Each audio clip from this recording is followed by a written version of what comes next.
اب ہم ذکر شروع کرتے ہیں آدم علیہ السلام کا۔ اللہ تعالیٰ فرماتے ہیں، اور میں نے جنوں اور انسانوں کو اپنی عبادت کے لیے پیدا کیا ہے۔ اللہ تعالیٰ نے ہمارے باپ کو کیوں پیدا فرمایا، ہمیں کیوں پیدا فرمایا؟ تاکہ ہم اس کی عبادت کریں، اگرچہ وہ عبادت کا محتاج نہیں، وہ تو بے نیاز ہے، البتہ ہم اس کے محتاج ہیں۔ اس کے اسماء بہترین اور حسین ہیں، وہ عالی شان صفات کا مالک ہے۔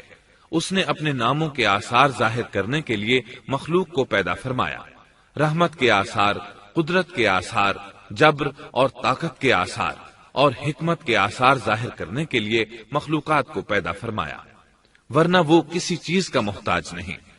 آدم علیہ السلام کی تخلیق سے پہلے ہی اس بارے میں اللہ تعالیٰ کا فرشتوں سے مکالمہ ہوا۔ اللہ تعالیٰ نے فرمایا، اور جب تیرے رب نے فرشتوں سے کہا میں زمین میں ایک خلیفہ بنانے والا ہوں۔ خلیفہ سے مراد ہے نائب، اور یہ کہ اس کی نسل میں سے ہر ایک دوسرے کا خلیفہ ہوگا۔ جبکہ سیدنا ابو بکر صدیق رضی اللہ عنہ نبی اکرم صلی اللہ علیہ وسلم کے خلیفہ ہوئے، سو اللہ نے ایک خلیفہ بنانے کا ارادہ فرمایا جو زمین میں حکومت کرے اور اس کو آباد کرے۔ چنانچہ اللہ تعالیٰ نے فرمایا، اللہ تعالیٰ نے تمہیں زمین سے پیدا کیا اور اسی نے اس زمین میں تمہیں بسایا ہے۔ اللہ تعالیٰ کا ارادہ ہوا کہ زمین کو آباد کروائے، جبکہ جن اس قابل نہیں تھے، کیونکہ ان میں اس قدر عقل و دانش نہیں تھی کہ زمین کو پر رونق اور سرسبز و شاداب رکھ سکیں۔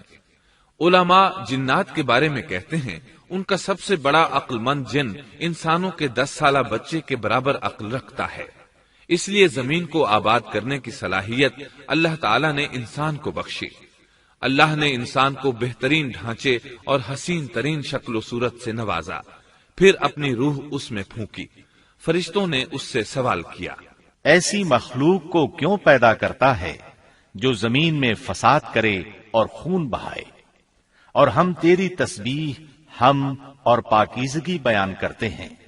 اس کے جواب میں اللہ نے فرمایا، جو میں جانتا ہوں تم نہیں جانتے۔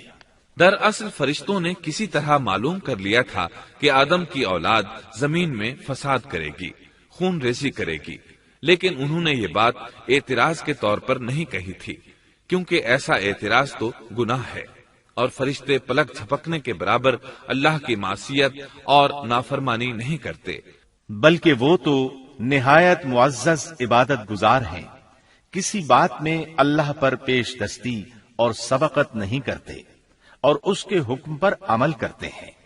اللہ کے حکم کی نافرمانی نہیں کرتے، بلکہ جو حکم دیا جائے بجا لاتے ہیں۔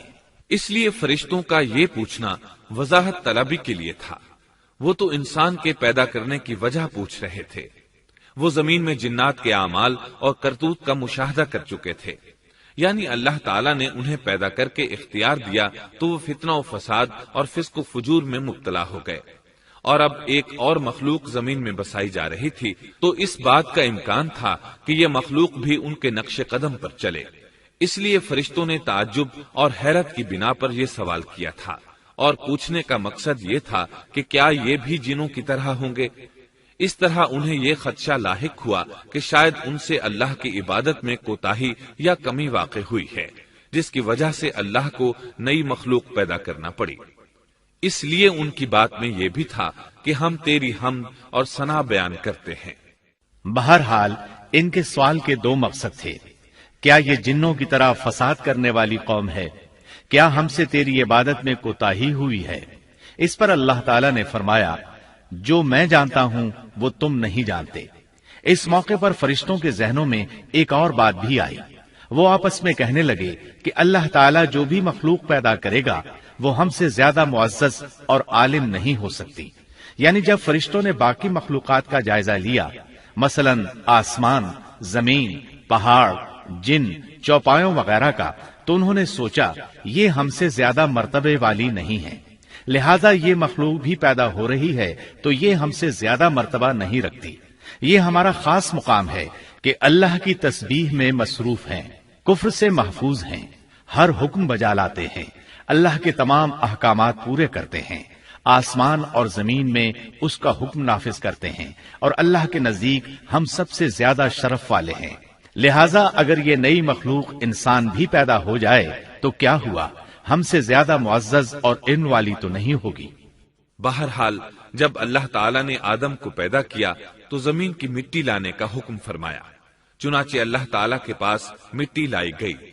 امام ترمذی، ابن حبان اور امام احمد رحمت اللہ علیہ نے ایک حدیث بیان کی ہے جس کے الفاظ کچھ یوں ہیں: اللہ تعالیٰ نے آدم علیہ السلام کو مٹی کی ایک مٹھی سے پیدا فرمایا، اس مٹی کو اللہ تعالیٰ نے پوری زمین سے اٹھوایا تھا۔ یہی وجہ ہے کہ آدم کی اولاد زمین کے لحاظ سے ہی ظہور پذیر ہوئی۔ بعض سرخ رنگ کے ہیں تو بعض سیاہ اور بعض سفید، اور کچھ اس کے درمیان میں ہیں۔ بعض نیک ہیں، بعض خبیث، اور کچھ پاکیزہ قسم کے ہیں۔ انسان کی تخلیق مٹی سے شروع ہوئی، اس مٹی کو پانی سے تر کیا گیا تو یہ تین بن گئی۔ اسی وجہ سے قرآن مجید کی بعض آیات میں تراب کا لفظ آیا ہے۔ تراب خشک مٹی کو کہتے ہیں، اور بعض آیات میں تین کا لفظ آیا ہے۔ تین تر اور بھیگی مٹی کو کہتے ہیں۔ اللہ تعالیٰ فرماتے ہیں خلقہ من تراب، یعنی آدم کو تراب سے پیدا کیا گیا۔ مٹی کی عام حالت کو تراب کہتے ہیں، اور فرمایا جب آپ کے رب نے فرشتوں سے کہا کہ میں مٹی سے بشر کو پیدا کرنے والا ہوں، جب اس مٹی کو پانی سے زیادہ بھگویا گیا تو وہ لیسدار ہونا شروع ہو گئی، اسی لیے اللہ تعالیٰ نے فرمایا ہم نے انسان کو لیسدار اور چپکنے والی مٹی سے پیدا کیا۔ پھر اللہ تعالیٰ نے اپنے مبارک ہاتھوں سے انسان کا ڈھانچہ تیار کیا۔ اللہ نے فرمایا خلقت بیدی، میں نے اپنے دونوں ہاتھوں سے پیدا کیا۔ اللہ تعالیٰ نے انسان کی خلقت فرشتوں کے سپرد نہ کی، بلکہ بذات خود اسے تخلیق کے مراحل سے گزارا اور اپنے ہاتھوں سے اس کی تصویر کشی کی۔ اللہ نے انسان کو پہلے ایک مورتی کی صورت میں ڈھالا، اس کے بعد ایک مقررہ مدت تک چھوڑے رکھا، یہاں تک کہ گیلی مٹی خشک ہو گئی اور اس کا رنگ سیاہ ہو گیا، بدبو آنے لگی، پھر وہ کھنکھناتی مٹی میں بدل گئی، اور آخرکار آگ پر پکی ہوئی مٹی یعنی فخار ٹھیکری کی صورت اختیار کر گئی، جس سے مٹکے وغیرہ تیار کیے جاتے ہیں۔ سیاہ مٹی کو ہما ان کہتے ہیں، اور بدبودار کو مسنون کہتے ہیں، اور کھنکھنا کر بولنے والی مٹی کو سلسال کہتے ہیں، اور ٹھیکری کی طرح کی مٹی کو الفخار کہتے ہیں۔ مختلف آیات میں یہ الفاظ وارد ہوئے ہیں۔ اور یقیناً ہم نے انسان کو کھنکھناتی خشک مٹی سے پیدا کیا جو کہ بدبودار اور سیاہ گارے سے خشک ہوئی تھی۔ اور فرمایا اللہ نے انسان کو کھنکھناتی مٹی سے پیدا کیا جو کہ ٹھیکری کی طرح تھی۔ ان تمام آیات کریمہ میں کوئی تناقض، تعارض اور اختلاف نہیں، اس لیے کہ ان مختلف آیات میں انسان کو اس کی تخلیق کے مختلف مراحل کی یاد دہانی کرائی گئی ہے۔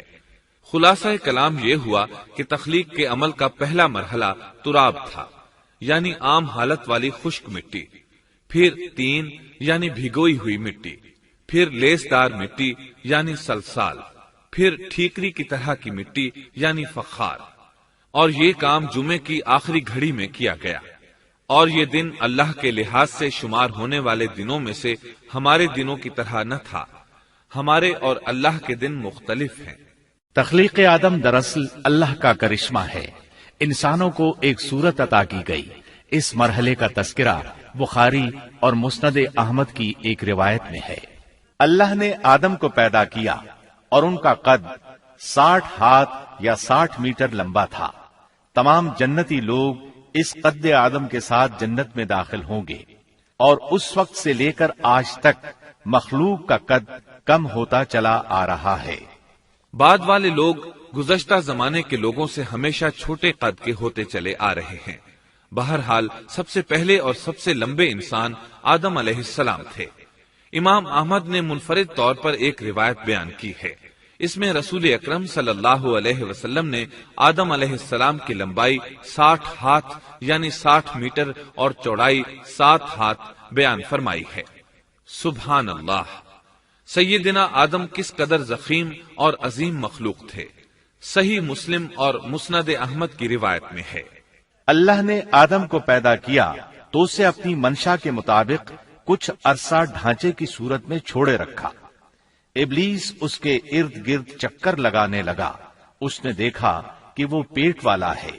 وہ سمجھ گیا کہ یہ مخلوق اپنے آپ پر کنٹرول نہیں کر سکے گی۔ اس حدیث سے معلوم ہوتا ہے کہ انسانوں کی طرح جنات کا پیٹ نہیں ہے، صرف انسان ایسا ہے جس کا اندر والا حصہ کھوکھلا ہے۔ بہرحال اللہ نے انسان کو اس شکل و صورت میں پیدا فرمایا۔ احادیث مبارکہ میں آدم علیہ السلام اور ابلیس ملعون کا قصہ تفصیل سے بھی موجود ہے اور مختصر بھی۔ مثلا تفسیر تبری میں سیدنا عبداللہ بن عباس رضی اللہ عنہما سے روایت ہے، اللہ تعالیٰ نے آدم علیہ السلام کی مٹی کا حکم دیا، مٹی لائی گئی۔ اللہ تعالیٰ نے آدم علیہ السلام کو لیسدار اور بدبودار سیاہ مٹی سے پیدا فرمایا، اور یہ کام اللہ نے اپنے مبارک ہاتھوں سے کیا۔ آدم 40 راتیں مجسمے کی صورت میں پڑے رہے، جسم موجود تھا لیکن روح نہیں تھی۔ ابلیس آتا، اس ڈھانچے کو ٹھوکر لگاتا تو جسم سے ایسی آواز نکلتی جیسے خالی مٹکے پر ہاتھ مارنے سے نکلتی ہے۔ اسی لیے اللہ نے بھی فرمایا ہے کہ وہ کھنکھناتی مٹی سے پیدا کیے گئے۔ آدم علیہ السلام میں روح ڈالنے سے پہلے ایک مرتبہ فرشتوں کا ان کے پاس سے گزر ہوا تو وہ کچھ گھبرا سے گئے۔ ابلیس کو تو بہت زیادہ گھبراہٹ کا سامنا کرنا پڑا۔ وہ گزرتے ہوئے ٹھوکر مارتا اور کہتا، تجھے کسی خاص مقصد کے لیے پیدا کیا گیا ہے۔ یہ کہہ کر وہ آدم کے منہ میں داخل ہو جاتا اور کمر کے راستے باہر آ جاتا اور فرشتوں سے مخاطب ہو کر کہتا، اس سے گھبرانے کی کوئی ضرورت نہیں۔ اگر مجھے اس پر مسلط کر دیا گیا تو میں یقیناً اسے ہلاکت میں ڈال دوں گا، اور اگر اسے مجھ پر مسلط کر دیا گیا تو بلا شبہ میں اس کی نافرمانی کروں گا۔ اندازہ کیجئے وہ تعجب کر رہا ہے کہ انہیں کیوں پیدا کیا گیا ہے۔ اس کی آدم علیہ السلام سے دشمنی کس قدر پرانی ہے، گویا ابتدا ہی سے یہ عداوت پر ڈٹ گیا تھا۔ بہرحال اللہ نے آدم میں روح پھونکی۔ اس مضمون کو قرآن مجید میں جا بجا ذکر کیا گیا ہے۔ اللہ تعالیٰ فرماتے ہیں، جب میں اس کو ٹھیک ٹھاک کر لوں اور اس میں اپنی روح پھونک دوں تو تم سب اس کے سامنے سجدے میں گر پڑنا۔ ایک اور جگہ فرمایا، اللہ تعالیٰ کے نزدیک عیسیٰ علیہ السلام کی مثال ہو بہو آدم علیہ السلام کی مثال ہے۔ اللہ نے انہیں مٹی سے بنا کر کہا، ہو جا، وہ ہو گئے۔ اللہ نے آدم علیہ السلام کو مٹی سے پیدا کیا، اپنے ہاتھوں سے بنایا، پھر اس میں روح پھونکی۔ اس کا مفصل بیان احادیث میں موجود ہے۔ جب ان میں روح پھونکی گئی اور ابتدا میں روح جیسے ہی سر کے اندر داخل ہوئی، آدم علیہ السلام کو چھینک آ گئی۔ فرشتوں نے آدم علیہ السلام سے کہا، الحمدللہ کہیے۔ انہوں نے کہہ دیا۔ اللہ کی اس تعریف کے جواب میں اللہ تعالیٰ نے فرمایا، رحمک ربک، یعنی تجھ پر تیرا رب رحم فرمائے۔ سبحان اللہ، اللہ ذوالجلال والاکرام نے آدم علیہ السلام میں روح مکمل ہونے سے پہلے ہی انہیں اپنی رحمت سے سرفراز فرما دیا۔ بہرحال جب روح ان کی آنکھوں میں داخل ہوئی اور انہوں نے جنت کے پھلوں کو دیکھا تو ان میں غور و فکر کرنے لگے۔ جب روح پیٹ میں داخل ہوئی تو کھانے کی طلب محسوس ہوئی۔ ابھی روح ٹانگوں تک پہنچی نہیں اور کھانے کی خواہش پہلے ہی محسوس ہونے لگی۔ اس جلد بازی اور عجلت کی وجہ سے اللہ تعالیٰ نے فرمایا، انسان جلد باز مخلوق ہے۔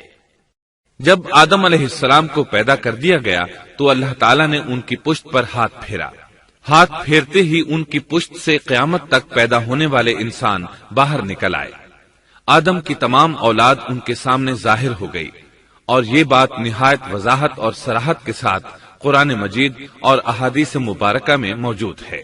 مسلم بن یسار رحمت اللہ علیہ بیان کرتے ہیں کہ سیدنا عمر بن خطاب رضی اللہ عنہ سے کسی نے اس آیت کریمہ کے بارے میں پوچھا، اور جب آپ کے رب نے اولاد آدم کی پشت سے ان کی اولاد کو نکالا اور ان سے انہی کے بارے میں اقرار لیا کہ کیا میں تمہارا رب نہیں، سب نے جواب دیا، ہاں کیوں نہیں، ہم سب گواہ بنتے ہیں، تاکہ تم لوگ قیامت کے روز یوں نہ کہو ہم تو اس سے محض بے خبر تھے، یا یوں کہو کہ پہلے پہلے شرک تو ہمارے بڑوں نے کیا اور ہم ان کے بعد ان کی نسل میں ہوئے، لہذا کیا تو ان غلط راہ والوں کے فعل پر ہمیں ہلاکت میں ڈالے گا؟ سیدنا عمر رضی اللہ عنہ نے اس شخص کے سوال کے جواب میں فرمایا، میں نے سنا ہے کہ رسول اللہ صلی اللہ علیہ وسلم فرما رہے تھے، اللہ نے آدم علیہ السلام کو پیدا کیا، پھر اپنے دائیں ہاتھ کو اس کی پشت پر پھیرا اور اس سے نسل انسانی کو باہر نکالا اور ان کی طرف اشارہ کر کے فرمایا، میں نے انہیں جنت کے لیے پیدا کیا ہے اور یہ جنت والوں کے اعمال کریں گے۔ پھر اپنے ہاتھ کو دوبارہ آدم علیہ السلام کی پشت پر پھیرا اور اس سے نسل انسانی کو باہر نکالا اور ان کی طرف اشارہ کر کے فرمایا، میں نے انہیں آگ کے لیے پیدا کیا ہے اور یہ آگ والوں کے اعمال کریں گے۔ اس پر ایک شخص نے نبی اکرم صلی اللہ علیہ وسلم سے سوال کیا، اے اللہ کے رسول صلی اللہ علیہ وسلم، تو پھر ہمارے اعمال کس حساب میں شمار ہوں گے؟ آپ نے جواب میں فرمایا، اللہ تعالیٰ جب کسی بندے کو جنت کے لیے پیدا کرتا ہے تو اس سے جنت والوں کے کام کرواتا ہے، حتیٰ کہ جنت والے اعمال میں سے ہی کسی عمل پر اس کا موت سے سامنا ہوتا ہے، اس وجہ سے اللہ اسے جنت میں داخل کرتا ہے، اور جب اللہ کسی بندے کو آگ کے لیے پیدا کرتا ہے تو اسے آگ والے اعمال پر لگا دیتا ہے، یہاں تک کہ وہ آگ والے اعمال میں سے کسی عمل پر مرتا ہے، اس کی وجہ سے اللہ اسے آگ میں داخل کر دیتا ہے۔ ہر شخص کے لیے اس کام میں آسانی پیدا کر دی جاتی ہے جس کے لیے وہ پیدا کیا گیا ہے۔ لیکن یہ بات ذہن میں ہر وقت موجود رہنی چاہیے کہ اللہ نے انسان کو اختیار دے رکھا ہے کہ وہ اپنی عقل اور فکر کی روشنی میں اللہ کے احکامات پر عمل پیرا ہو کر خود کو جنتی بنا لے، یا عقل کا درست استعمال نہ کرتے ہوئے شیطان کا پٹا گلے میں ڈال لے اور جہنم میں جگہ بنا لے۔ یہ تو اللہ نے انسان کو اختیار دے رکھا ہے، اس کی مرضی کہ جنت والے اعمال کرے یا جہنم والے۔ ہر انسان میں دونوں طرف جانے کی طاقت اور صلاحیت موجود ہے۔ اللہ نے انسان کو مجبور نہیں بنایا، البتہ ہر انسان کو جو بھی رویہ اختیار کرنا تھا اللہ کو اس کا علم تھا، اور اس کا علم برحق ہے، قطعی ہے، اس میں کوئی غلطی نہیں ہو سکتی، اس لیے اس نے اپنے علم کے مطابق تقدیر لکھ دی۔ اب ہم جو کچھ کرتے ہیں تقدیر سے مجبور ہو کر نہیں کرتے، بلکہ اپنے اختیار سے کرتے ہیں، اور چونکہ تقدیر بھی اللہ کے حکم سے لکھی گئی اس لیے اس میں بھی کوئی خطا واقع نہیں ہوتی۔ لہذا تقدیر کا یہ مطلب نہیں کہ انسان تقدیر کی بنا پر ہدایت ماننے یا نہ ماننے پر مجبور ہے، ایسی بات قطعاً نہیں۔ اور درست بات یہ ہے کہ تقدیر کا مسئلہ بہت زیادہ پیچیدہ ہے اور مشکل ترین مسائل میں سے ہے، یہاں اس کی تفصیل کا موقع نہیں۔ جب اللہ نے آدم علیہ السلام کو پیدا کر لیا اور اس میں اپنی روح پھونک دی تو فرشتوں کو حکم دیا کہ آدم کو سجدہ کرے۔ ابلیس ایک بہت نیک اور بزرگ جن تھا، اس نے کبھی اللہ کی نافرمانی نہیں کی تھی، اسی بنا پر وہ بلند مرتبہ پا کر فرشتوں میں شامل ہو چکا تھا، لیکن فرشتوں کی جنس سے قطعاً نہیں تھا۔ اللہ نے اسے اطاعت اور فرما برداری کا صلہ دیا تھا، اس کی عزت اور اکرام کرتے ہوئے آسمان میں بسایا تھا، لمحہ بھر کے لیے بھی اس نے اللہ کی نافرمانی نہیں کی تھی، اور پھر اللہ نے آدم کو سجدہ کرنے کا حکم دیا، اور اس حکم کے مخاطب فرشتے اور ابلیس تھے۔ صرف فرشتوں کے لیے یہ حکم نہیں تھا بلکہ ابلیس بھی اس حکم میں شامل تھا، کیونکہ اللہ تعالیٰ فرماتے ہیں، اور یقیناً ہم نے تمہیں پیدا کیا، پھر ہم ہی نے تمہاری صورت بنائی، پھر ہم نے فرشتوں سے کہا کہ آدم کو سجدہ کرو، تو سوائے ابلیس کے سبھی نے سجدہ کیا، وہ سجدہ کرنے والوں میں شامل نہ ہوا۔ اللہ تعالیٰ نے فرمایا، تجھے کس چیز نے سجدے سے روک دیا جبکہ میرا حکم تیرے لیے بھی تھا؟ تو اس سے ثابت ہوا اس حکم میں فرشتوں کے ساتھ ابلیس بھی شامل تھا، کیونکہ قرآن میں از امرتک کے الفاظ ہیں۔ اس کا مطلب ہے کہ میں نے تجھے حکم دیا تھا، اور پھر ابلیس نے جواب میں یہ نہیں کہا کہ تو نے تو مجھے حکم ہی نہیں دیا تھا، بلکہ اس نے سجدہ نہ کرنے کی وجہ یہ بتائی۔ اس نے کہا، میں سجدہ کیوں کروں، میں اس سے بہتر ہوں، اس لیے کہ تو نے مجھے آگ سے پیدا کیا اور اسے مٹی سے۔ تو پھر کہا، اللہ نے حکم دیا، تو اس سے نیچے اتر جا۔ غرض جب ابلیس نے نافرمانی کی، سرکشی اور تکبر کا مظاہرہ کیا تو اس وقت اللہ تعالیٰ اور اس کے درمیان مکالمہ ہوا۔ اللہ نے اس کی سرکشی دیکھ کر اسے سزا دیتے ہوئے فرمایا، اس جنت سے اتر جا، تجھے کوئی حق حاصل نہیں کہ تو اس جنت میں رہ کر تکبر کرے۔ ابلیس نے جواب میں کہا، مجھے قیامت کے دن تک مہلت دے دیجئے، یعنی اتنی لمبی عمر دے دیجئے کہ میں قیامت تک زندہ رہوں، موت نہ آئے۔ اللہ نے فرمایا، تجھے مہلت دے دی گئی، لیکن ایک وقت مقررہ تک۔ اور جب شیطان اس طرف سے مطمئن ہو گیا کہ اسے مہلت مل گئی، تب اس نے کہا، چونکہ تو نے مجھے گمراہ کر دیا ہے، اس وجہ سے میں قسم کھاتا ہوں کہ میں انسانوں کی گمراہی کے لیے تیرے سیدھے راستے پر بیٹھ جاؤں گا، پھر ان کے آگے سے، ان کے پیچھے سے، ان کے دائیں سے، ان کے بائیں سے، ان کے پاس آؤں گا، اور آپ ان میں سے اکثر لوگوں کو شکر گزار نہیں پائیں گے۔ اللہ تعالیٰ نے شیطان کا رد کرتے ہوئے فرمایا، یہاں سے ذلیل و خوار ہو کر نکل جا۔ ان میں سے جو شخص بھی تیرا حکم مانے گا، میں ایسے تمام گمراہوں سے جہنم کو بھر دوں گا۔ جو انسان بھی تیرا پیروکار بنے گا، وہ جہنم کا مستحق اور حقدار ٹھہرے گا۔ قرآن مجید میں دوسرے مقامات پر بھی اس گفتگو کو نئے پیرائے میں دہرایا گیا ہے۔ مثلاً اللہ نے فرمایا، یقیناً ہم نے انسان کو کھنکھناتی مٹی سے پیدا فرمایا ہے، جو کہ سڑے ہوئے گارے کی تھی، اور اس سے پہلے ہم نے جنات کو لو والی آگ سے پیدا کیا۔ اور جب تیرے پروردگار نے فرشتوں سے فرمایا، میں انسان کو سیاہ بدبودار کھنکھناتی مٹی سے پیدا کرنے والا ہوں، جب میں اسے پورا بنا چکوں اور اس میں اپنی روح پھونک دوں تو تم سب اس کے لیے سجدے میں گر پڑنا۔ چنانچہ تمام فرشتوں نے سجدہ کیا سوائے ابلیس کے، اس نے سجدہ کرنے والوں میں شمولیت اختیار کرنے سے صاف انکار کر دیا۔ اللہ تعالیٰ نے فرمایا، اے ابلیس، تجھے کیا ہوا کہ تو سجدہ کرنے والوں میں شامل نہ ہوا؟ وہ بولا، میں ایسے انسان کو سجدہ نہیں کر سکتا جسے تو نے سیاہ بدبودار کھنکھناتی مٹی سے پیدا کیا ہے۔ اللہ تعالیٰ نے فرمایا، اب تو بہشت سے نکل جا، کیونکہ تو مردود ہے اور تجھ پر قیامت کے دن تک میری پھٹکار ہے۔ کہنے لگا، اے میرے رب، مجھے اس دن تک مہلت دے دے جس دن کے لوگ دوبارہ زندہ کیے جائیں گے۔ اللہ نے فرمایا، اچھا، اس مقررہ وقت کے دن تک تجھے مہلت دی گئی۔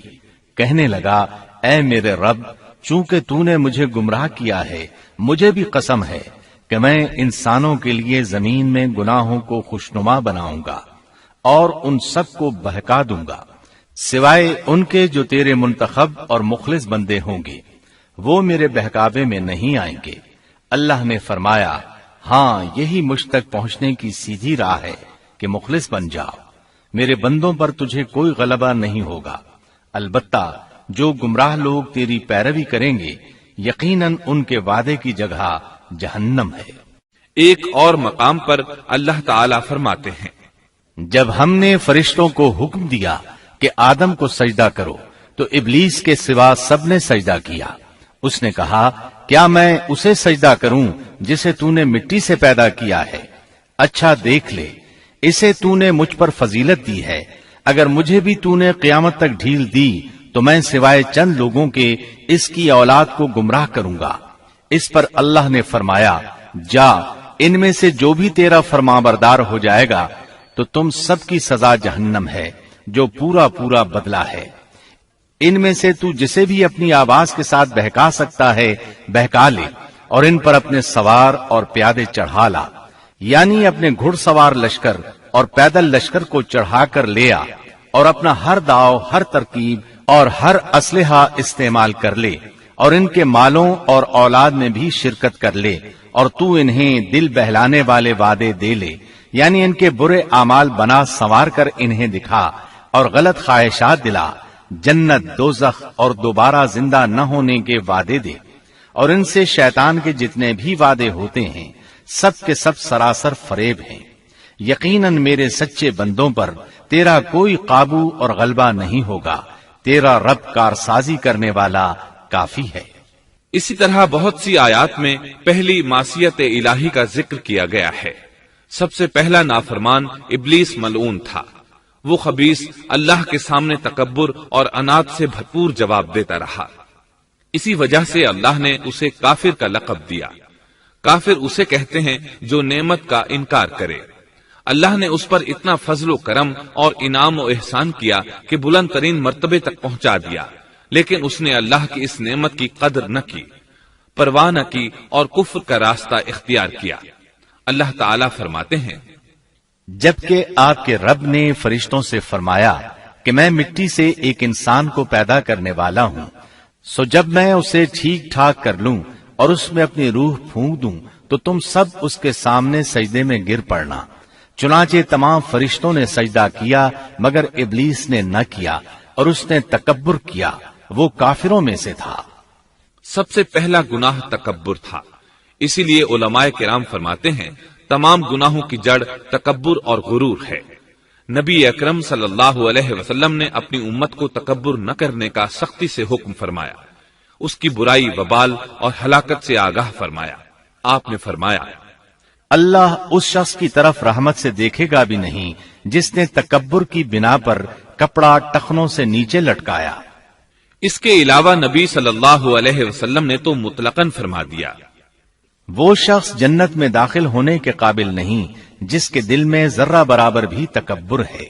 جو شخص اپنے کپڑے، اپنے مکان اور اپنے قبیلے پر فخر کرتا ہے اس سے اللہ کی رحمت اٹھ جاتی ہے۔ اسی لیے نبی صلی اللہ علیہ وسلم نے جب اپنے صحابہ کرام کو دیکھا کہ مہاجر صحابی انصار صحابہ کے خلاف اور انصاری صحابی مہاجرین صحابہ کے خلاف آواز لگا رہے ہیں تو آپ نے فرمایا، اس جاہلیت والی پکار کو چھوڑو، یہ بہت بدبودار ہے۔ برادری کی بنیاد پر لڑنا، باہم فخر کرنا برے نتائج کا ذریعہ ہے۔ گناہوں کی بنیاد بھی تکبر ہے۔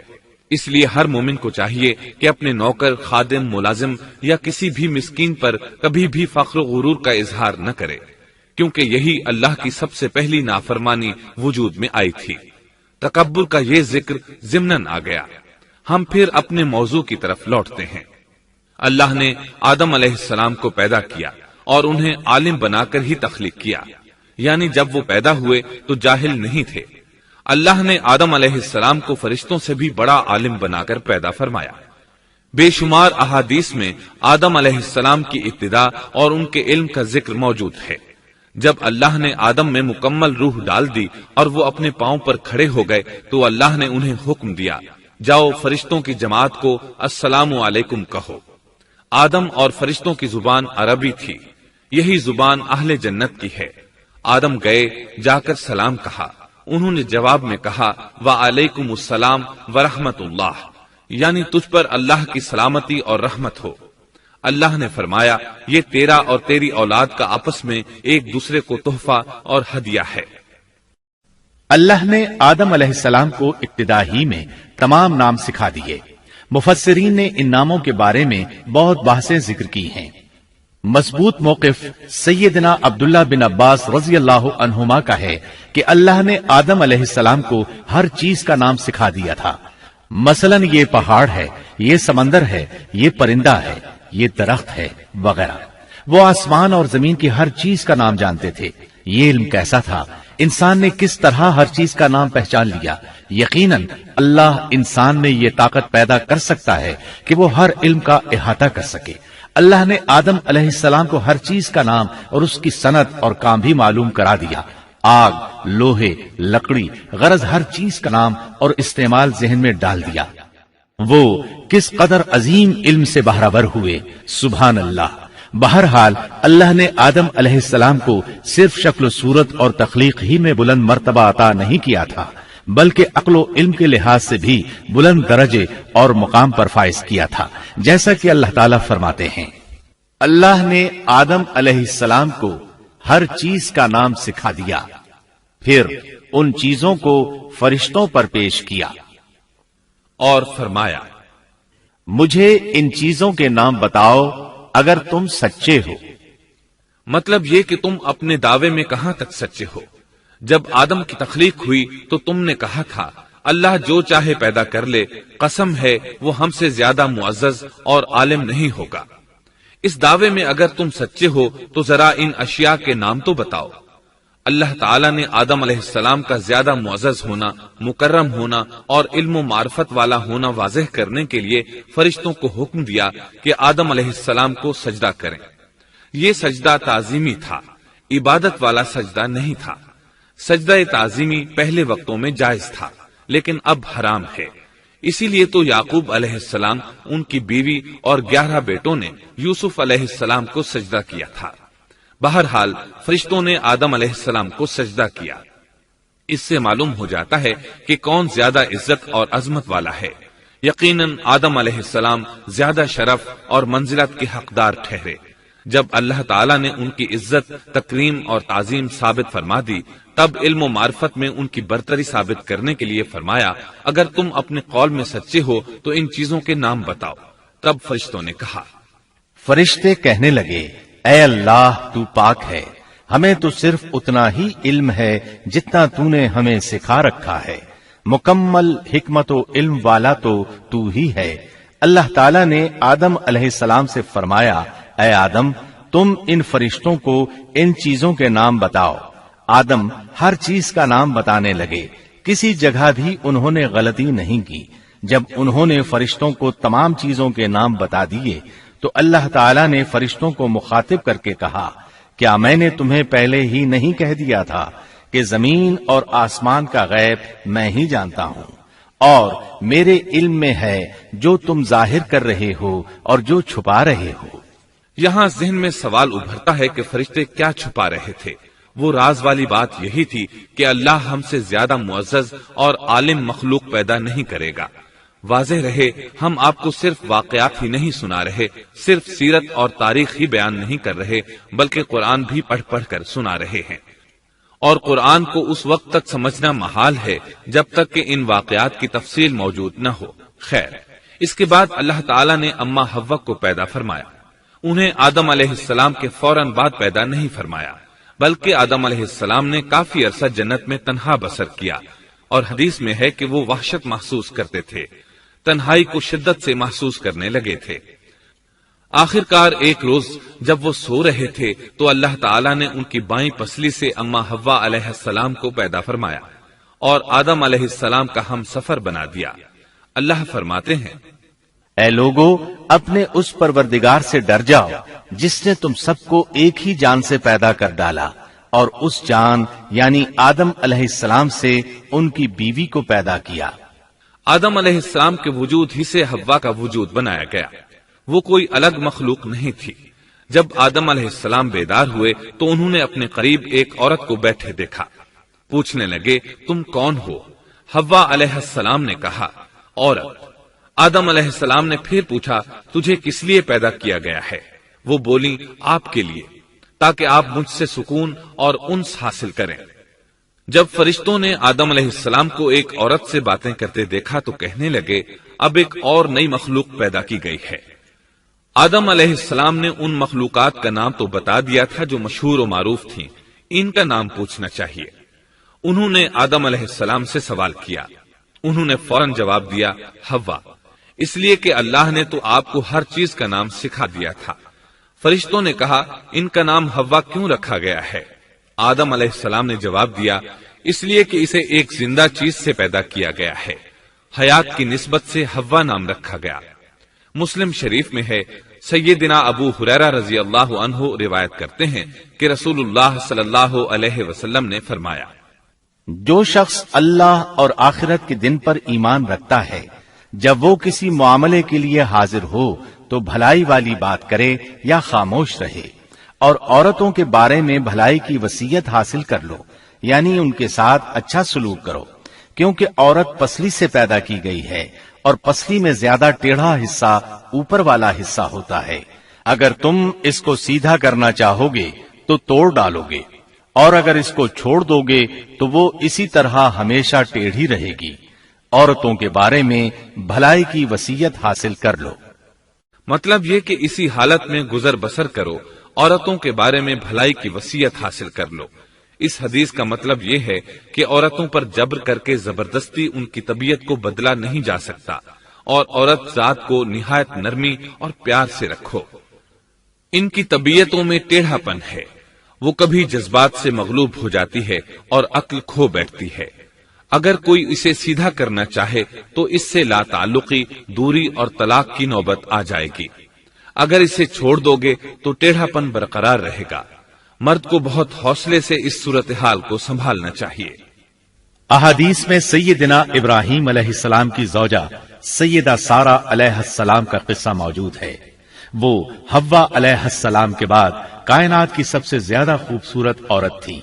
احادیث سے یہ اشارہ ملتا ہے کہ حوا علیہ السلام ابتدائے انسانیت سے لے کر قیامت تک پیدا ہونے والی تمام عورتوں میں خوبصورت تھیں۔ اب ابلیس لگا اپنے وسوسے شروع کرنے۔ آدم اور حوا علیہ السلام دونوں اللہ کے حکم سے جنت میں تھے کہ شیطان نے انہیں پھسلانے کی کوشش شروع کر دی۔ اللہ تعالیٰ فرماتے ہیں، اور ہم نے کہہ دیا اے آدم تم اور تمہاری بیوی جنت میں رہو اور جہاں سے چاہو با فراغت کھاؤ۔ جنت بھی کیسی؟ اللہ فرماتے ہیں، وہ جنت کہ جس کی چوڑائی ہی آسمانوں اور زمین کے برابر ہے۔ سو اس جنت میں سے جو چاہو سو کھاؤ، کچھ بھی منع نہیں سوائے ایک درخت کے، چنانچہ ارشاد ہوا، اور ہم نے کہا اے آدم تم اور تمہاری بیوی جنت میں رہو، پھر جس جگہ سے چاہو با فراغت کھاؤ اور اس درخت کے پاس مت جاؤ ورنہ ظالموں میں سے ہو جاؤ گے۔ ایک اور جگہ فرمایا، اور جب ہم نے فرشتوں سے کہا کہ آدم کو سجدہ کرو تو ابلیس کے سوا سب نے سجدہ کیا۔ ابلیس نے انکار کیا تو ہم نے کہا اے آدم یہ تیرا اور تیری بیوی کا دشمن ہے، خیال رکھنا ایسا نہ ہو کہ وہ تم دونوں کو جنت سے نکلوا دے اور تو مصیبت میں پڑ جائے۔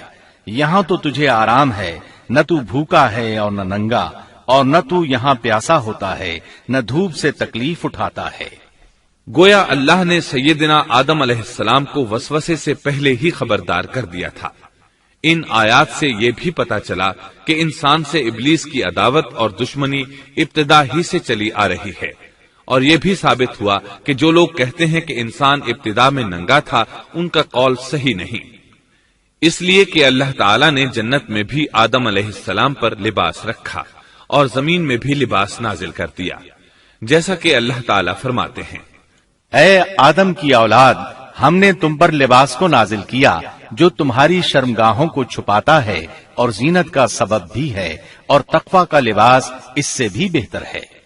لہذا آدم ابتدا میں ننگے نہیں تھے، انہیں تو ننگے پن کا علم ہی نہیں تھا، نہ ہی ان کی بیوی کو برہنہ ہونے کا علم تھا۔ اللہ نے آدم علیہ السلام کو کامل نعمتوں سے نوازا، بھوک نہ پیاس، یہاں تک کہ پیاس کے اسباب سے بھی محفوظ، نہ گرمی اور نہ دھوپ، پھر بے انتہا حسن و جمال، مشقت نہ تکلیف، بدبختی نہ بدقسمتی۔ آدم اور حوا علیہ السلام کے دلوں میں وسوسہ ڈالنے کے بارے میں بھی قرآن نے روشنی ڈالی ہے۔ پھر شیطان نے ان دونوں کے دلوں میں وسوسہ ڈالا۔ یہ وسوسہ اس نے ان دونوں کو طمع دلانے کی صورت میں پورا کیا، اور یہ طمع دلائی کہ اس درخت کو کھانے سے ہمیشگی اور بقا ملتی ہے اور کبھی نہ ختم ہونے والی بادشاہت حاصل ہوتی ہے، اور اس وسوسے کا مقصد یہ تھا تاکہ ان کا پردہ بدن جو ایک دوسرے سے پوشیدہ تھا دونوں کے روبرو بے پردہ کر دے۔ ان کی شرمگاہوں کو ننگا کرنے کے لیے اس نے ایسا کیا۔ وہ دونوں کپڑے میں ملبوس تھے، ستر ڈھانپ رکھا تھا۔ جب انہوں نے اس درخت سے کھایا تو لباس نیچے گر گیا، دونوں برہنہ ہو گئے۔ یہی شیطان چاہتا تھا کہ انہیں برہنہ کر دے، اللہ کی نافرمانی پر اکسائے۔ ارشاد ہوتا ہے، شیطان نے انہیں وسوسہ ڈالا، کہنے لگا اے آدم کیا میں تجھے دائمی زندگی کا درخت اور وہ بادشاہت نہ بتلا دوں جو کبھی پرانی نہ ہو؟ جب تم اس درخت سے کھاؤ گے تو ہمیشہ زندہ رہنے والے بن جاؤ گے اور زبردست بادشاہت حاصل کر لو گے۔ اس نے یہ تمنا بھی دلائی۔ تمہارے رب نے تم دونوں کو اس درخت سے اس لیے منع کیا ہے کہ تم دونوں فرشتے نہ بن جاؤ یا ہمیشہ زندہ رہنے والے نہ بن جاؤ۔ یعنی تم اس درخت سے کھا لو گے تو فرشتے بن جاؤ گے اور ہمیشہ قائم دائم رہو گے۔ پھر وہ وسوسہ ڈالتے ہوئے جھوٹی قسمیں کھانے لگا، جیسا کہ ارشاد ہوتا ہے، اور ان دونوں کے روبرو قسمیں کھانے لگا کہ یقین آ جائے میں آپ کا خیر خواہ ہوں۔ اللہ کی قسم کھانے لگا اور اس وقت سے جھوٹی قسموں کی ابتدا ہوئی۔ اس نے ان دونوں کو فریب دے کر بہکا لیا، جیسا کہ فرمایا فَدَلَّاهُمَا بِغُرُورٍ، یعنی دھوکے سے انہیں پھسلایا، حالانکہ انہیں کسی چیز کی کمی نہیں تھی۔ بھلا وہاں کیا محتاجی ہو سکتی تھی؟ جنت میں سکون سے زندگی بسر کر رہے تھے، جنت سے بڑھ کر کیا چاہیے؟ ہمیشہ کے لیے جنت مل چکی تھی۔ اللہ تعالیٰ فرماتے ہیں، ان دونوں نے جب درخت کو چکھا، دونوں کا پردہ بدن ایک دوسرے کے روبرو کھل گیا، دونوں اپنے بدنوں پر درختوں کے پتے جوڑ جوڑ کر رکھنے لگے۔ کپڑے اترنے پر دونوں کو حیا آئی، اس لیے کہ انسان کی فطرت میں برہنہ ہونے کی ناپسندیدگی شامل ہے۔ برہنہ ہو گئے تو کوئی لباس نہیں تھا، اس لیے درختوں کے پتے جوڑ کر جسم ڈھانپنے لگے۔ حدیث میں آیا ہے، آدم بھاگنے لگے تو اللہ نے پکارا، آدم مجھ سے بھاگتے ہو؟ آدم بولے، اللہ میں شرم کی بنا پر بھاگ رہا ہوں، اور اس وجہ سے کہ تیرے سامنے برہنہ کیسے رہوں، پھر یہ کہ نافرمانی کا ارتکاب بھی کر چکا ہوں۔ یہاں ایک سوال پیدا ہوتا ہے، دونوں میں سے پہلے کھانے والا کون تھا؟ اس بارے میں راجح قول یہ ہے کہ وہ حوا علیہ السلام تھی۔ انہی نے آدم علیہ السلام کو طمع دلاتے ہوئے اس غلطی پر آمادہ کیا تھا، جیسا کہ بخاری شریف میں نبی اکرم صلی اللہ علیہ وسلم نے فرمایا، اگر حوا نہ ہوتی تو کوئی عورت اپنے خاوند سے خیانت نہ کرتی۔ حوا علیہ السلام نے انہیں غلطی میں مبتلا کیا تھا۔ اگر حوا علیہ السلام نہ ہوتی تو آدم بھی خیانت میں مبتلا نہ ہوتے اور نہ معصیت میں مبتلا ہوتے۔ تب اللہ نے انہیں پکارا، کیا میں نے تم دونوں کو اس درخت سے نہیں روکا تھا، اور کیا یہ نہیں کہا تھا کہ شیطان تمہارا کھلا دشمن ہے؟ اب توجہ طلب بات یہ ہے کہ اس موقع پر دونوں نے کیا طرز عمل اختیار کیا۔ کیا وہ دونوں اپنی معصیت پر بضد رہے اور تکبر کرنے لگے، جیسا کہ ابلیس نے سجدہ کرنے سے انکار کیا تھا اور پھر لگا تھا اپنی معصیت پر اصرار کرنے، یا ان دونوں نے توبہ کر لی؟ جی ہاں، دونوں نے توبہ کر لی، جیسا کہ قرآن مجید میں آتا ہے، دونوں نے کہا، اے ہمارے رب، ہم نے اپنا بڑا نقصان کیا، اور اگر تو ہماری مغفرت نہ کرے گا اور ہم پر رحم نہ کرے گا تو واقعی ہم خسارہ پانے والوں میں سے ہو جائیں گے۔ اس قصے میں ایک سوال یہ ذہن میں پیدا ہوتا ہے کہ جب سیدنا آدم علیہ السلام کو ابلیس نے سجدہ نہ کیا تو اللہ تعالیٰ نے اسے مردود بنا کر جنت سے نکال دیا، پھر وہ سیدنا آدم علیہ السلام کو اس درخت کے قریب کس طرح لے گیا جبکہ وہ جنت سے باہر ہو چکا تھا؟ قرآن کریم میں اس بارے میں یہ الفاظ آئے ہیں، پھر شیطان نے ان کے دلوں میں وسوسہ ڈالا۔ یہ وسوسہ اس نے کیسے ڈالا جبکہ وہ جنت سے نکالا جا چکا تھا؟ مفسرین نے اس کے جواب میں لکھا ہے کہ اس نے جنت سے باہر رہ کر یہ وسوسہ ڈالا تھا، جیسے آج کل تار اور بغیر تار کے آواز کو دور دراز علاقوں تک پہنچایا جا سکتا ہے، ایسے ہی شیطان نے اپنی طاقت سے یہ وسوسہ ان کے دلوں تک پہنچایا۔ لگے ہاتھوں ابلیس کی حقیقت بھی سن لیں۔ ابلیس کے لفظی معنی انتہائی مایوس کے ہیں۔ یہ راندہ درگاہ ہونے کے بعد ہمیشہ ہمیشہ کے لیے اللہ کی رحمت سے مایوس ہو گیا تھا، اس لیے اسے یہ لقب ملا، ورنہ روایات کی روح سے اس کا اصل نام عزازیل تھا۔ پہلے یہ جنات میں سے تھا، اپنے رب تعالی کی اطاعت سے نکل کر ابلیس ہوا۔ اس کا علم ناقص تھا، مزاج ناپاک تھا، وہ غرور اور تکبر میں مبتلا ہو گیا تھا۔ یہاں یہ بات بھی ذہن نشین کر لیں کہ انبیاء خطا اور گناہ سے پاک ہوتے ہیں، ان پر اللہ تعالی کی مستقل حفاظت اور نگرانی قائم رہتی ہے۔ اگرچہ انبیاء بھی انسان ہوتے ہیں اور تمام انسانی تقاضے انہیں لاحق ہوتے ہیں، لیکن ان کے عمل اور ارادے میں کسی قسم کی بدی اور شر کا عمل دخل قطعاً نہیں ہوتا۔ ان کا ہر قول اور عمل بلکہ ہر حرکت اور سکون کی حالت بھی انسانیت کے لیے بہترین نمونہ ہوتے ہیں۔ البتہ بشر ہونے کی وجہ سے بھول کا امکان ہوتا ہے، تاہم بھول ہو جانے کی صورت میں انہیں فوراً ہی خبردار کر دیا جاتا ہے۔ بھول ہو جانا بشری طبیعت کا خاصہ ہے۔ اللہ تعالیٰ نے ہر انسان کی فطرت میں یہ چیز رکھی ہے۔ انبیاء سے بھول چوک ہو جانے میں بھی اللہ تعالیٰ کی کئی ایک حکمتیں پوشیدہ ہیں۔ مثلا بہت سی قومیں اپنے نبیوں کے معجزات دیکھ کر ان میں ربوبیت کی صفات کی قائل ہو گئی، یہاں تک کہ بعض قوموں نے اپنے نبیوں کو اللہ یا اللہ کا بیٹا بھی جانا۔ جب انبیاء سے بھول اور لغزشیں ہوئیں تب گویا لوگوں پر یہ واضح کیا گیا کہ یہ الہ نہیں ہے، الہ ہوتے تو کس طرح ان سے بھول ہو سکتی تھی۔ اس سے یہ بتانا بھی مقصد تھا کہ انبیاء انسان ہی ہوتے ہیں، کوئی ماورائی مخلوق نہیں ہوتے۔ سیدنا آدم علیہ السلام کے واقعے پر غور کرنے سے یہ حقیقت مزید واضح ہو جاتی ہے کہ سیدنا آدم علیہ السلام کی یہ لغزش گناہ نہیں تھی۔ ممنوع درخت کا پھل کھاتے ہی سیدنا آدم علیہ السلام اور اماں حوا کا لباس اتر گیا تھا۔ اللہ کا حکم ہوا، قال اهبطوا، جنت سے اتر جاؤ، تم آپس میں ایک دوسرے کے دشمن ہوگے اور تمہارے واسطے زمین میں رہنے کی جگہ ہے اور ایک وقت تک نفع حاصل کرنا ہے۔ فرمایا تم وہیں زندگی بسر کرو گے اور وہیں مرو گے اور وہیں سے دوبارہ نکالے جاؤ گے۔ قرآن مجید کے دیگر مقامات میں بھی اس قصے کی تفصیل موجود ہے۔ مثلاً فرمایا، اور اس سے قبل ہم نے آدم سے ایک عہد لیا تھا مگر وہ بھول گئے اور ہم نے ان میں کوئی عزم نہیں پایا۔ اللہ تعالی فرماتے ہیں، اور جب ہم نے فرشتوں سے کہا آدم کو سجدہ کرو تو ابلیس کے سوا سب نے سجدہ کیا، اس نے صاف انکار کر دیا تو ہم نے کہا اے آدم یہ تیرا اور تیری بیوی کا دشمن ہے، خیال رکھنا ایسا نہ ہو وہ تم دونوں کو جنت سے نکلوا دے اور تو مصیبت میں پڑ جائے۔ یہاں تو تجھے یہ آرام ہے کہ نہ تو بھوکا ہوتا ہے اور نہ ننگا، اور نہ تو یہاں پیاسا ہوتا ہے اور نہ دھوپ سے تکلیف اٹھاتا ہے۔ لیکن شیطان نے اسے وسوسے میں ڈال دیا، کہنے لگا میں آپ کو دائمی زندگی کے درخت اور وہ بادشاہت بتلاؤں جو کبھی پرانی نہ ہو۔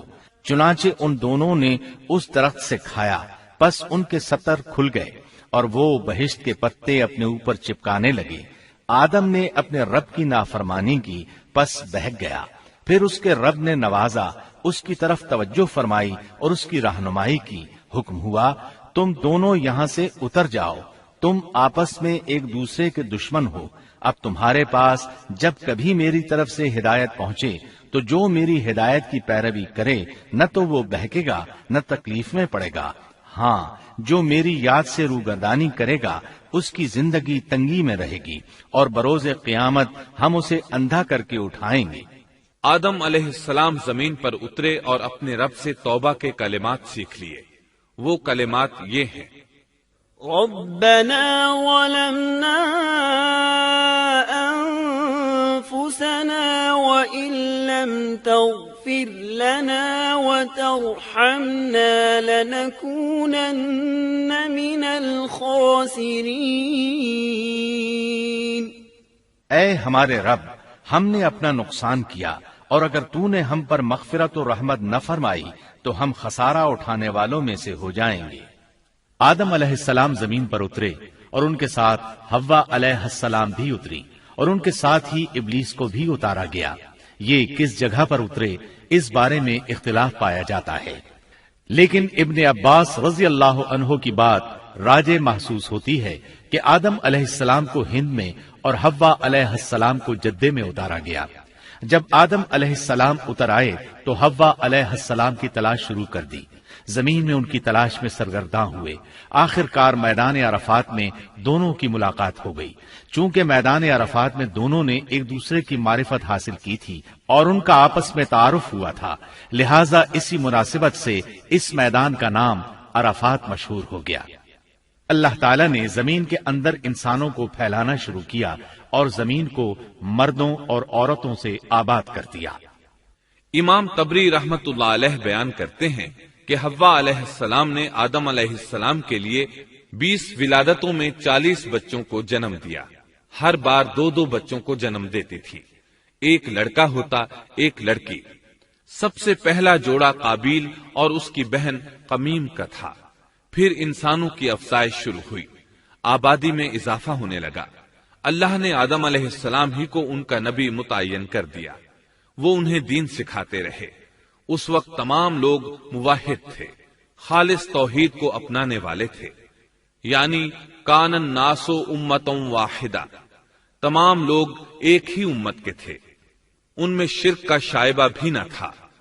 ابن جریر اور ابن کثیر رحمہم اللہ نے ابو موسیٰ اشعری رضی اللہ عنہ کی روایت بیان کی ہے، اللہ نے جب آدم علیہ السلام کو جنت سے زمین پر اتارا تو انہیں ہر چیز کی کاریگری اور صنعت کا علم تھا۔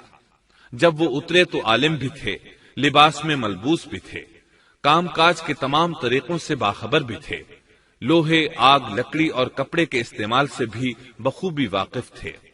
ہمارے برعکس وہ ان کاموں کو اپنی ابتدا ہی سے جان چکے تھے، کیونکہ ہم سب لوگوں کا حال یہ ہے کہ جب تک سکھایا نہ جائے ہمیں کچھ نہیں آتا۔ آج کے دور میں بعض افریقی قبائل کے افراد وحشیانہ اور غیر مہذب زندگی گزارتے ہیں۔ علماء کا کہنا ہے کہ یہ لوگ زمین پر رہنے والوں میں سے گمراہ ترین انسان ہیں۔ انہوں نے بہترین زندگی ضائع کر دی اور گھٹیا زندگی کو پسند کیا۔ تہذیب و تمدن کا آغاز چونکہ ابتدائے آفرینش سے ہے، اس لیے ہر انسان کی فطرت میں تہذیب کی سوجھ بوجھ موجود ہے۔ بہرحال آدم علیہ السلام کے بعد انسانی مخلوق کی تعداد روز بروز بڑھتی چلی گئی اور انسانی کمزوریوں کی بنا پر گناہ شروع ہو گئے۔ زمین پر سب سے پہلے ہونے والی معصیت قابیل کے ہاتھوں اپنے بھائی حابیل کے قتل کی صورت میں سامنے آئی۔ اللہ تعالیٰ نے قرآن مجید میں قابیل اور اس کے بھائی حابیل کا قصہ بیان کیا ہے۔ قابیل قرخت اور درشت طبیعت کا مالک تھا، جبکہ اس کا بھائی حابیل رحم دل اور نرم طبیعت تھا۔ قابیل کھیتی باڑی کرتا تھا اور حابیل مویشی چراتا تھا۔ حابیل کے نرم دل ہونے کی ایک وجہ اس کا بکریاں چرانا تھا، کیونکہ ایک چرواہا اپنی بکری کو بھوکا دیکھ کر اسے چارہ کھلائے بغیر نہیں رہتا، نہیں وہ کسی بکری کو پیاسا دیکھ کر اسے بھول جاتا ہے۔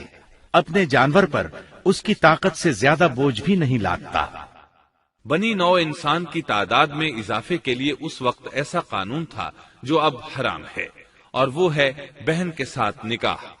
چونکہ اس وقت کے سب لوگ آدم علیہ السلام کی حقیقی اولاد تھے اور آپس میں بہن بھائی تھے، اس لیے اس وقت کی شریعت کی روح سے قابیل اپنے ساتھ جڑواں پیدا ہونے والی بہن کے سوا کسی دوسری بہن سے شادی کر سکتا تھا، اور اسی طرح حابیل اپنے ساتھ جڑواں پیدا ہونے والی بہن کے علاوہ کسی دوسری بہن سے شادی کر سکتا تھا۔ اس کی صورت یہ تھی کہ قابیل کی شادی حابیل کی بہن سے ہو اور حابیل کی شادی قابیل کی بہن سے ہو، لیکن ہوا یہ کہ حابیل کی بہن خوبصورتی میں قابیل کی بہن سے کم تھی، اس لیے قابیل نے حابیل کی بہن سے شادی کرنے سے انکار کر دیا اور اپنی جڑواں بہن سے شادی کی خواہش ظاہر کی، لیکن ایسا کرنا آدم علیہ السلام کی شریعت میں حرام تھا۔ آپ نبی بھی تھے اور رسول بھی۔ رسول اور نبی میں فرق یہ ہے کہ رسول پر شریعت اور احکام نازل ہوتے ہیں، لیکن نبی پر شریعت نازل نہیں ہوتی، البتہ اس کی طرف وحی نازل ہوتی ہے اور معجزات عطا کیے جاتے ہیں، جبکہ شریعت صرف رسولوں ہی پر نازل کی جاتی ہے۔ آدم علیہ السلام بھی چونکہ رسول تھے، اس لیے ان کی شریعت میں یہ قانون تھا کہ کوئی شخص اپنے ساتھ جڑواں پیدا ہونے والی بہن کے ساتھ شادی نہیں کر سکتا۔ قابیل اس شرعی حکم کی وجہ سے غضبناک ہو گیا، اس نے تعجب کا اظہار کرتے ہوئے اس قانون کو ماننے سے انکار کر دیا۔ آدم علیہ السلام نے ان دونوں کے درمیان فیصلہ کرتے ہوئے انہیں حکم دیا کہ دونوں اللہ کے حضور ایک ہدیہ پیش کریں۔ ہدیہ اس جانور کو کہتے ہیں جسے اللہ کے نام پر ذبح کر کے فقراء میں تقسیم کر دیا جائے۔ اس سے مقصود اللہ کے لیے اپنی نیت کو خالص کرنا ہوتا ہے۔ اس عمل کو قربانی کہا جاتا ہے۔ آدم علیہ السلام کے زمانے میں قربانی کا جو قانون تھا اس کے قبول ہونے کی نشانی طے تھی، اور وہ یہ کہ آسمان سے ایک آگ نمودار ہوتی اور اس قربانی کو جلا دیتی۔ اس کا مطلب تھا قربانی قبول ہو چکی ہے، اور اگر آگ قربانی کو نہ جلاتی تو سمجھ لیا جاتا کہ قربانی قبول نہیں ہوئی۔ آخر قربانی کا دن آ پہنچا۔ حابیل نے اپنے مویشیوں میں سے ایک بہترین جانور لیا اور قربان گاہ میں لا کر اللہ کے حضور پیش کر دیا۔ دوسری طرف قابیل نے اپنی کھیتی کے غلے میں سے ردی قسم کا غلہ قربانی کے لیے پیش کیا۔ دوسرے دن دونوں قربان گاہ پہنچے تو انہوں نے دیکھا کہ حابیل کی قربانی قبول ہو چکی ہے، جبکہ قابیل کی قربانی کو آگ نے چھوا تک نہیں تھا۔ یہ دیکھ کر قابیل حابیل پر غضبناک ہوا۔ شیطان نے بھی اسے وسوسے میں مبتلا کیا کہ اپنے بھائی کو قتل کر دے۔ اس نے اپنے بھائی حابیل کو جان سے مار ڈالنے کا پختہ ارادہ کر لیا۔ اس وقت تک روئے زمین پر کوئی انسان قتل نہیں ہوا تھا۔ انسانی تاریخ میں یہ پہلا قتل ہے جس کا ارتکاب قابیل نے کیا۔ وہ اپنے بھائی حابیل کے پاس گیا اور اس سے بولا، میں تجھے قتل کر دوں گا۔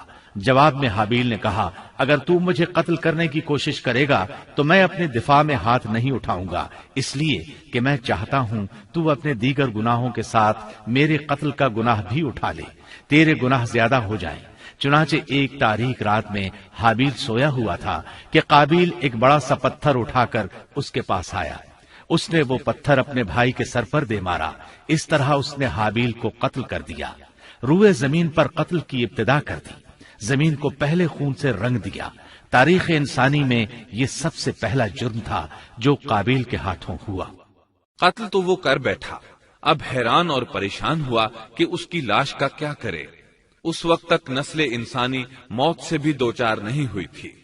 آدم علیہ السلام کی اولاد میں سے اس وقت تک کوئی فوت نہیں ہوا تھا، اس لیے قابیل کو معلوم نہیں تھا کہ مردے کے ساتھ کیا کیا جائے۔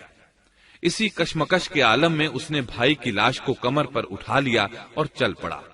چلا جا رہا تھا کہ اللہ نے 2 کوے بھیجے، دونوں کوے آپس میں لڑ پڑے، ایک نے دوسرے کو ہلاک کر دیا۔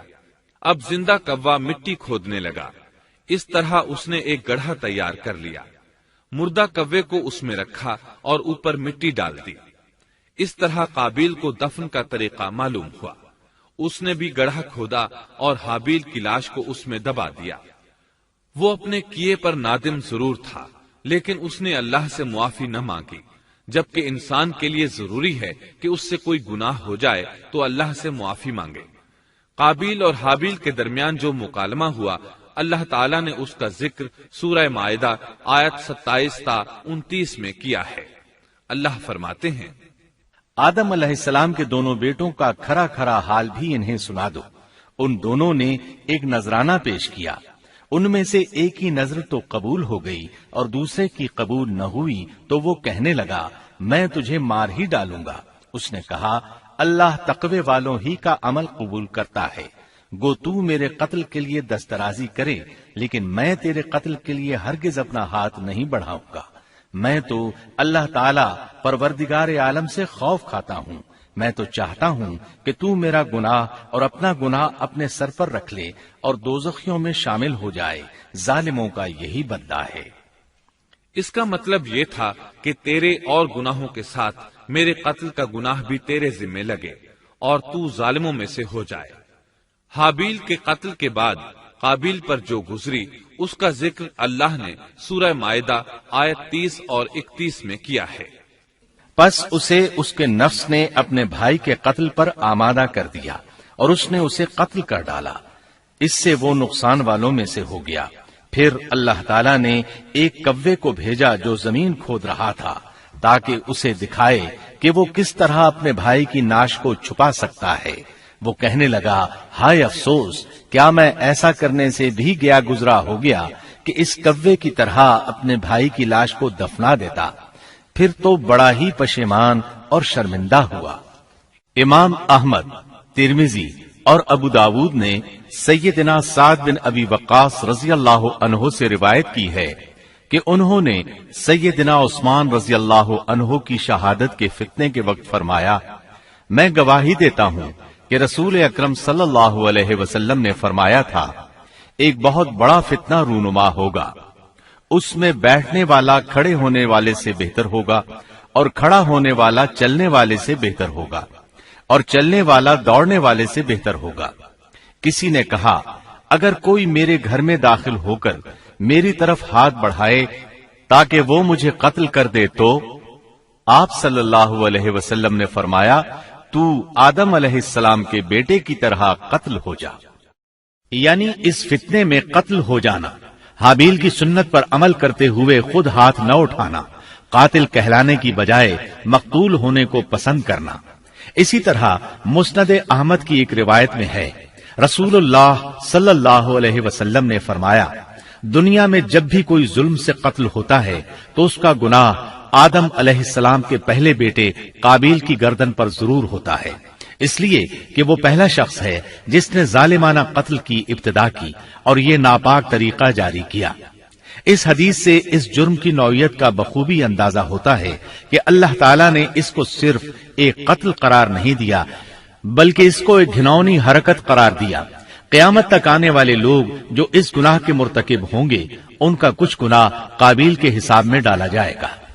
حابیل کو قتل کرنے کے بعد قابیل نے اپنی بیوی کو ساتھ لیا اور دور دراز نرم زمین کے پاس جا کر رہائش پذیر ہو گیا اور آدم علیہ السلام کے سامنے تک نہ ہوا۔